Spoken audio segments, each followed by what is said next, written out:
examples here. So Genevieve is 5. She's interested in Lego. To engage Genevieve, use Lego to enhance her English and math skills. For example, for an English session, she could draw a Lego brick and write some words underneath. Or for maths, she could do simple additions with Lego bricks. So a lot of autistic people may have a short attention span, and I personally think that this isn't their fault. I think that's the result of a very boring education system, and I think that education doesn't exactly captivate everyone. It didn't captivate me, and it doesn't use children's interests to sort of improve on their basic skills. So another example is Lucy is 10 and she's interested in science. For Lucy, you could have the cross-curricular approach to incorporate science in other subjects. So very quickly, the cross-curricular approach is kind of self-explanatory, and it's using combining different subjects of the curriculum. So for example, I don't know, you could combine geography, English and ICT by doing a PowerPoint presentation on Africa, because you're using ICT skills, you're using English grammar and writing, and you're also using technology. So it's about incorporating different subjects, and it often makes a topic more interesting. So for example, with Lucy, she's very interested in science, that's all she wants to do, and she just wants to focus on that. She's not interested in anything else. So it's all about incorporating different aspects of science into different parts of the curriculum. So for example, she didn't like writing. She had to write a story, which is what she liked about science. I mean, it doesn't really matter what she writes about as long as she writes. And I guess that is difficult when you've got a class of 13 and there's only one teacher, but it's all about using different children's interests. And I don't think it's necessarily that difficult to plan a lesson plan with different children's interests in it, but you know, that's, for example, if you wanted them to do a writing task to work on their creative writing, instead of giving them a topic, which they often do in schools, they can write about whatever they want. I mean, you know, it doesn't matter really. Another example, Charlotte is 15, she has a special interest in horses. For Charlotte, you could allocate a small time of each school week to do a special project on horses. This can improve her academic ability, ICT skills, and also boost her confidence. So it's about pitting, I know, you know, 15 is GCSE year, and obviously this can relate to both boys and girls. I know I have used 3 girls' names.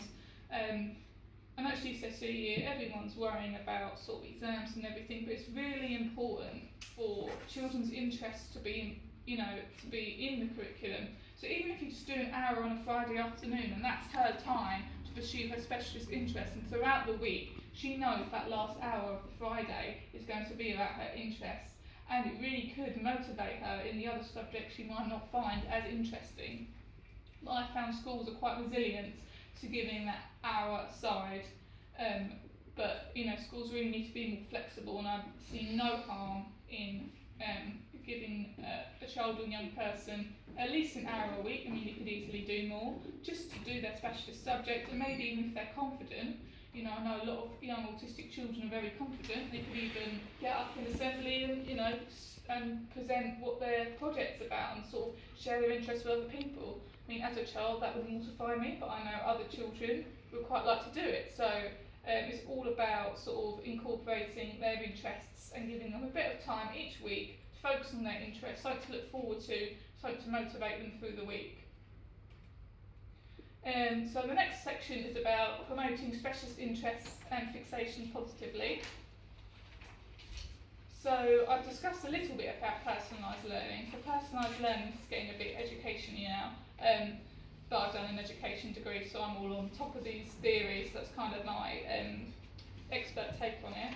So working with autistic children's specialist interests can help them do other school activities a child may not otherwise feel comfortable doing. That's a quote from Nikki and Damien from their book.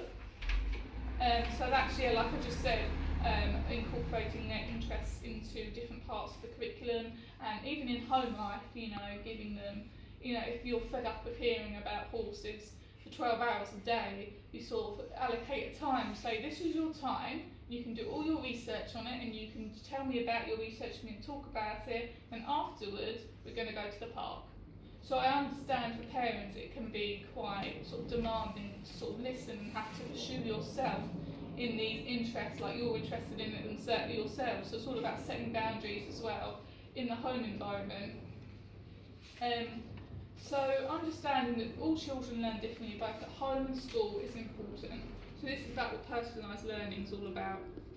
So just giving the child flexible options in their learning. So for example, if they really didn't like writing, they can type it instead.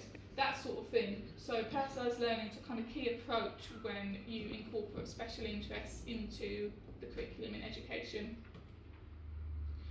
So I don't know if you can see on your sheet if you've got one, but there's this theory I found called power cards. And this is kind of, I guess, what you would use with younger children.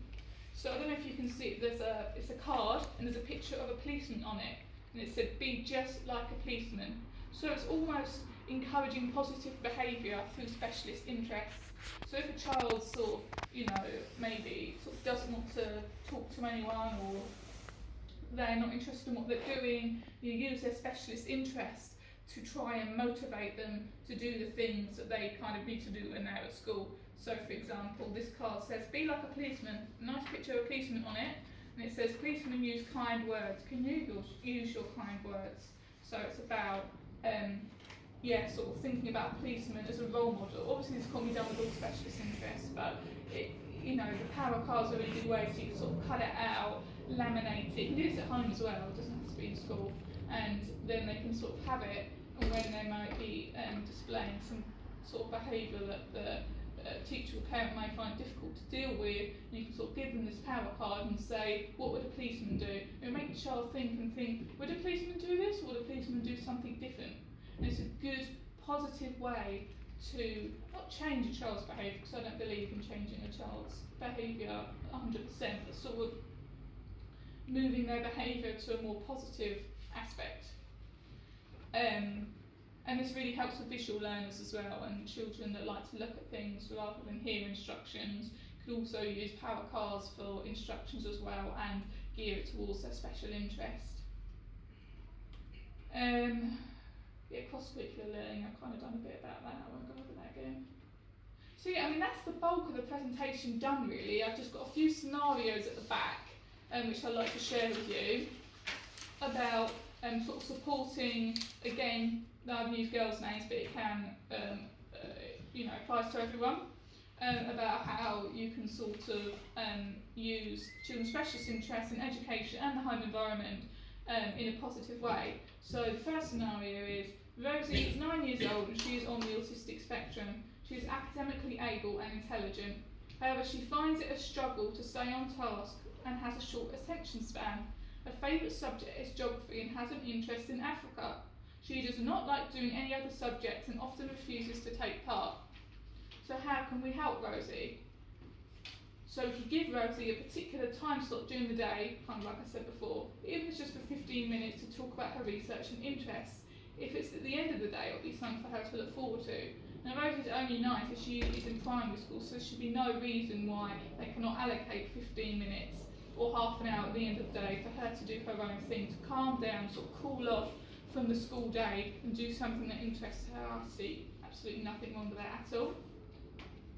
And again, use a personalised learning strategy to make writing tasks more interest for her. If teachers want to improve Rosie's writing skills, she can do writing about Africa. If they want to improve her computing skills, she can do PowerPoints or type up things and do her research in Africa. If she wants to do maths, I don't know, she can times different, I don't know how many people are live in, Sierra Leone versus how many people live in South Africa, and times then, or whatever, divide them and sort of split up. There's lots of things, and I think the thing is with education at the moment and in the home environment, but it's particularly in education, teachers don't think outside the box. They're so rigid on their rules, and they have to do this, this and this in order to, get their grades and get their Ofsted rating and to stay open. It's like a very strict, rigid system, and it doesn't think outside the box, and it doesn't think about children who do learn differently, which is quite a shame really.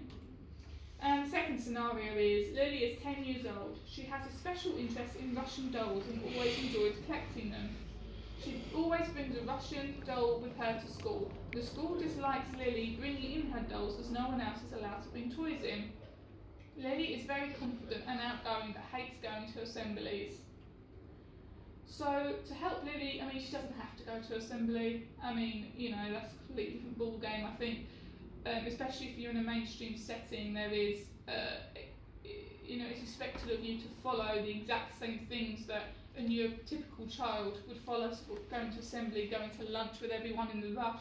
Autistic children might not like to do that, so that's a completely different ball game. I mean, I never went to assembly because I didn't like going to assembly. It was just too many people and it was too busy and it was very unstructured, so I just didn't go to assembly. And this was when I was in secondary school, so I understand it's a bit easier. But if Lily has to go into assembly, let her have her Russian doll when she needs it. It's almost like a comfort toy, and I don't really see it as an issue for any child to bring a toy with them as long as it's not distracting. I mean, I understand sort of, you know, Lily can have a toy, but then the others